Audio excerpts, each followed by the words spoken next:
Alright, what's up guys? Welcome back. Make sure you stick around till the end of the video because then you'll get to see the end of the video. So I test fitted my old manifold. I'm having a little bit of trouble getting this section to fit. You can see that it was rubbing really hard right there. Did take these lines right here. This is for like the rear heater lines for the rear climate control. I took a big hose clamp, wrapped it around, and then sucked it over. So if you remember, this thing was, the lines were like way over here before. So I used that hose clamp and then sucked them all the way over here, and I got a lot more room.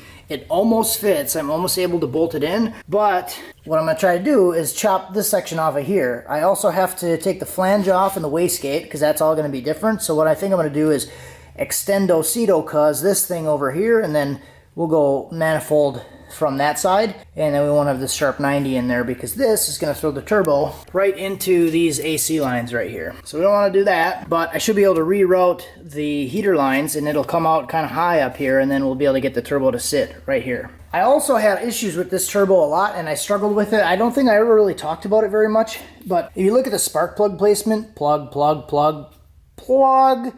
So I built the manifold and I didn't really build it around the plug design. So that's something to keep in mind if you're building a manifold.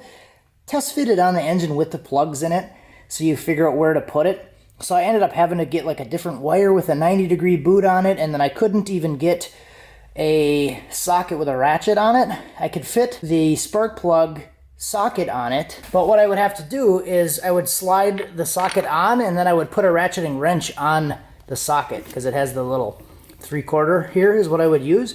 So I would slide this thing on and then use a ratcheting wrench to break it free, and then I could spin it by hand. So that was always kind of a pain when I had it on the Ranger, but made it work. So what I'm going to do there is kind of, this might be an opportunity to make this thing work a little bit better, and I can extend this out and down away from the plug, and I think I have enough room. So I have room to go back farther towards the firewall, but what I'm going to do is I'm going to take that pipe and suck it in a little bit closer towards the head, and then go back. We'll try that. Okay, so I got the thing in there, kind of test fitted. I did hack the end off of it on the back side, so you can see she's a little bit tight. So I was thinking about doing like a little jog over on the back side there. It is a little tight, closer than I think I would like to the spark plug. But what I think I'm gonna do now, instead of modifying all that crap, is just use the manifold that was on there and do the up and forward. And there's enough room, it's hard to see, I believe there's enough room on the bottom side to just do 2 pipes. Instead of coming up into a log on the back side, I will come up underneath and almost into like a merge over here. So we should have enough room for that second pipe to come up and enough room for a downpipe to go back and under. I think that's going to be the best bet, and then I don't even have to worry about that stuff because that'll clear perfect over there, and then I don't have to worry about spark plug or anything. So the only thing about up and forward kind of sucks is the spark plug situation. I'd had a cool setup on my Ranger that worked really well. I basically just bent the coil pack bracket and went out and then around. So I might do that, or I might just put the coil pack over here, which isn't going to be a big deal either because I can get some long wires that'll be perfect from there to from the junkyard, and that should be pretty good. Right here is the other manifold, and I didn't even take the downpipe off of it really, and it fits in there really nice. Don't have I could probably even take that hose clamp off of there. It's gonna fit really well. I don't know why I didn't try this first. I guess I was just stubborn and I wanted to use the other manifold to try to repurpose it, but we'll just make something new. So what I did do is I made some marks here, and I might even be able to run these hoses out and around.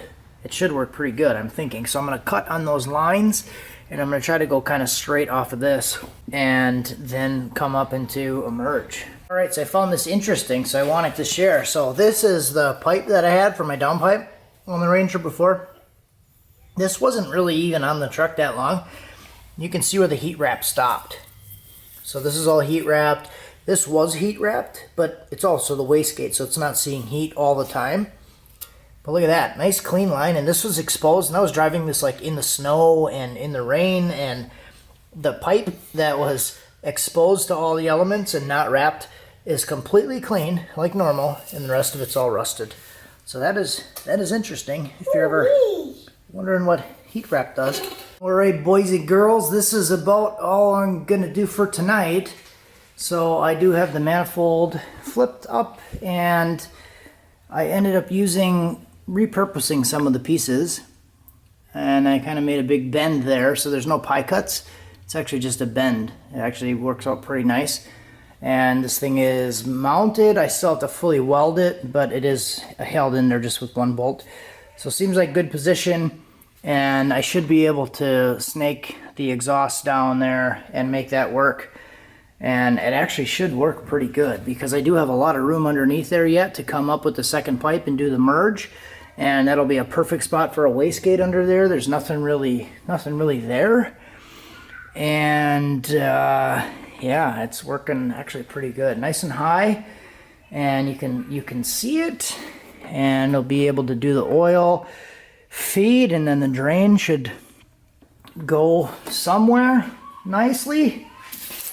And that's kind of where I'm at now. So I think I'm gonna continue this video tomorrow, and then I'll try to do like maybe one video with the whole hot side completed ish. So let's do that. See you tomorrow. All right, so we got a Escalade here, and I did some stuff. I was actually not feeling good for the last couple days, so I was kind of I was in bed for like 2 days. Didn't really feel that good. Didn't really do much. So that's why this video is kind of over a few days, like 4 days, 5 days. So I got everything pretty much done with the hot side. I have this little fitting on here just because I dumped some oil in it because I'm going to run it. And people really like to get anxiety over stuff like not having oil on the turbo for 12 seconds. So I put that in there, some oil in it. So what I have here is the pipe coming up, and I just snaked it into the bottom side there. It's kind of hard to see actually, so it's really ugly, boogery. And pipe comes up into the bottom side there. So we have the up and forward, pipe comes up, and wastegate there. And then I'll pop this thing out this way. Take the factory driver side downpipe, snaked it over, welded a V-band on, and then went up this way, just like this. So that's kind of what I got going there.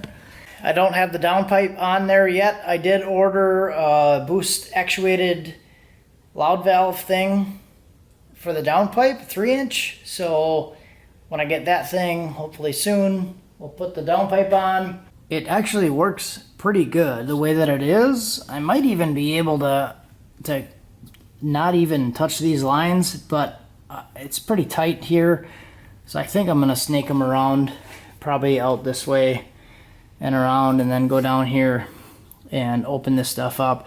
I did think about trying to do something fancy with the water pump and weld AN fittings on there, because I've done that before, like weld the heater lines shut or weld AN fittings on there. I did that with the 350Z.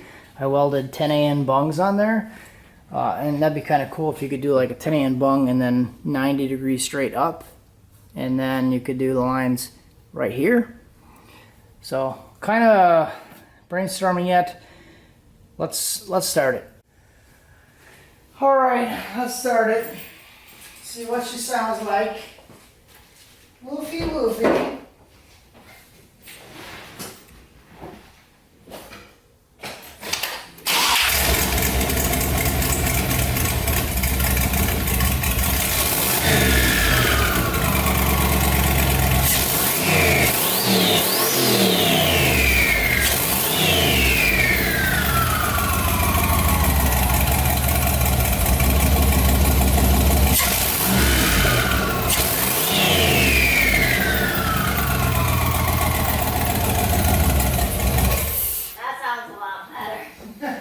Better.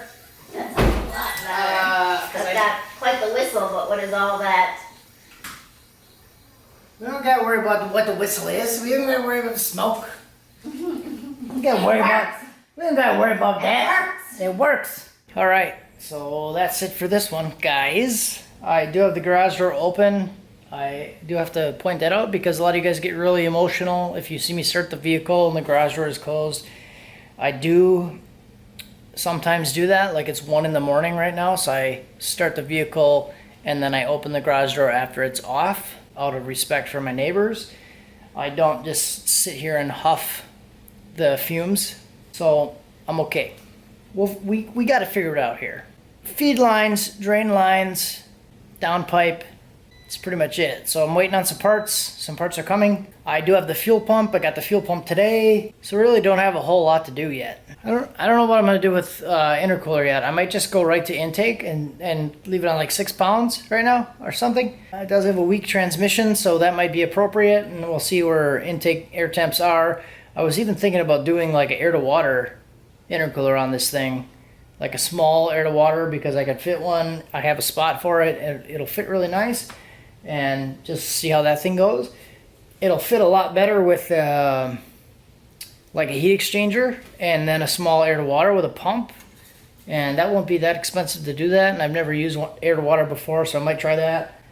Yeah, it sounds pretty good. I'm pretty excited about it already, so stay tuned.